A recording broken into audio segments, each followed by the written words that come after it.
আসসালামু আলাইকুম। আশা করি সবাই ভালো আছেন। আজকে আমরা যে বিষয়টা নিয়ে আলোচনা করব সেটা হচ্ছে বেসিক কম্পিউটার। বেসিক কম্পিউটারের সবচেয়ে প্রথম যে মূল স্তম্ভ সেটি হচ্ছে মাইক্রোসফট ওয়ার্ড। আজকে আমরা মাইক্রোসফট ওয়ার্ড সম্পর্কে জানব। এটি হচ্ছে মাইক্রোসফট ওয়ার্ডের কোর্স মডুল। আমরা দেখি এই কোর্সের মাধ্যমে আমরা কী শিখতে পারবো। এটি হচ্ছে মাইক্রোসফট ওয়ার্ডের ড্যাশবোর্ড। চলো আমরা দেখি এখানে আমরা কী শিখতে পারবো। প্রথমে আমরা দেখতে পাচ্ছি যে এখানে আছে হোম বাটন। হোম বাটনে আমরা ফন্ট সম্পর্কে জানতে পারবো, অ্যালাইনমেন্ট সম্পর্কে জানতে পারবো। এরপর হচ্ছে বিভিন্ন টেক্সট স্টাইলগুলো সম্পর্কে জানতে পারবো।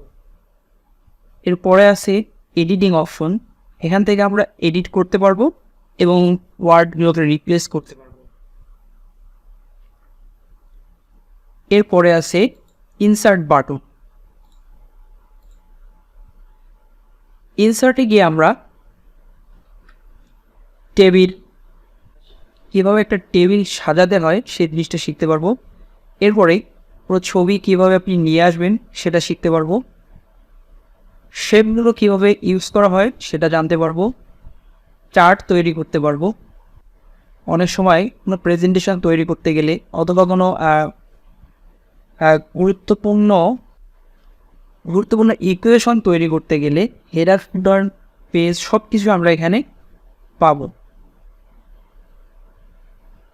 এরপরে কোনো ইকুয়েশন অথবা কোনো সিম্বল দিয়ে যদি কেউ কোনো ইকুয়েশন তৈরি করতে যায়, কোনো সূত্র ইউজ করতে যায় বা ম্যাথের কোনো ইকুয়েশন লিখতে যায়,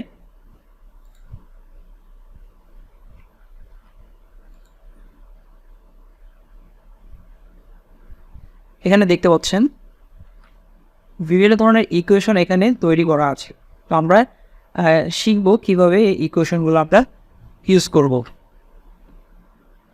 এরপরে আছে ডিজাইন। শুধু টাইপ করলেই তো হবে না। আমরা যদি নতুনভাবে মাইক্রোসফট ওয়ার্ডটাকে বা ডকুমেন্টটাকে স্টাইল বা ডিজাইন আকারে এরকম মানে সুন্দরভাবে সাজাতে চাই, তাহলে অবশ্যই আমাদেরকে সেই ডকুমেন্টটাকে ডিজাইন দিয়ে চেক করতে হবে। এখানে আমরা ওয়াটারমার্ক ইউজ করতে পারবো, পেজের কালার চেঞ্জ করতে পারবো এবং পেজের মধ্যে কীভাবে বর্ডার দিতে হয় সেটা আমরা এখান থেকে শিখতে পারবো। এরপরে আছে লেআউট। লেআউটের মাধ্যমে আমরা পেজের স্টাইলগুলো চেঞ্জ করতে পারবো। একটা পেজের মধ্যে কীভাবে 2টা কলাম তৈরি করতে হয়, 3টা কলাম তৈরি করতে হয়, এই জিনিসগুলো আমরা শিখব। লাইনগুলো শিখব, সাইজগুলো শিখব, কীভাবে একটা লিগাল সাইজ ইউজ করা হয়, কীভাবে একটা লেটার সাইজ ইউজ করা হয়, A4 সাইজ কীভাবে ইউজ করা হয়, এই সব জিনিস আমরা এখানে শিখতে পারবো। এরপর আছে রেফারেন্স। তারপর আছে মেইলিং অপশন। কোথাও কোনো শেয়ার করতে গেলে বা মেইলে আপনার ডকুমেন্টটাকে পাঠাতে গেলে এখানে সেই অপশনটা অটোমেটিক্যালি মাইক্রোসফট অফিস অ্যাড করেছে, তো আমরা সহজভাবে এখান থেকে সেন্ড করতে পারবো। এরপর হচ্ছে রিভিউ অপশন। রিভিউ অপশনে গিয়ে আমরা অনেক কিছু দেখতে পারবো। সেটা হচ্ছে যে যদি 100 ওয়ার্ডের বা 200 ওয়ার্ডের এরকম একটা নির্ধারিত কোনো ওয়ার্ড কাউন্ট করে সেখানে একটা পেজের মধ্যে টাইপ করতে বলে, সে টাইপিংটা আমরা কীভাবে করবো সেটা আমরা এখান থেকে দেখতে পারবো। এছাড়াও আমরা এখান থেকে গ্রামারলি ইউজ করে স্পেলিং, গ্রামারটা কীভাবে ইউজ করবো সেটা আমরা এখান থেকে দেখতে পারবো। এরপর আছে ভিউ অপশন। ভিউ অপশনে গিয়ে আমরা সব কিছু ঠিকভাবে দেখতে পারবো।